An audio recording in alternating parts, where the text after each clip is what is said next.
ბათუმის საავტორო ფილმების მეათე საერთაშორისო კინოფესტივალის პროგრამის პრეზენტაცია საქართველოს ეროვნულ კინოცენტრში.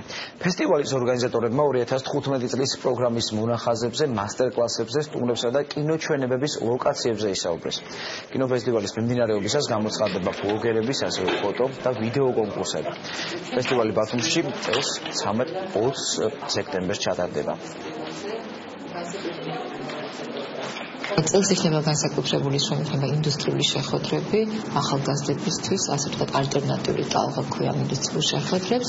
ეს უკვე ნიშნავს, რომ ფესტივალი უფრო მასშტაბური ხდება და უფრო საქმიანი. და გარდა იმისა, ის რომ მეათე ფესტივალი, იგი უკვე რაღაცა სიურპრიზებს გვიმზადებს. ფესტივალის პროგრამაში ისეთი განსაკუთრებული ცვლილებები არ არის, ანუ შედგება საკონკურსო სექციიდან, რომელიც მოიცავს ხატულ, დოკუმენტურ და მოკლემეტრაჟიან ფილმებს.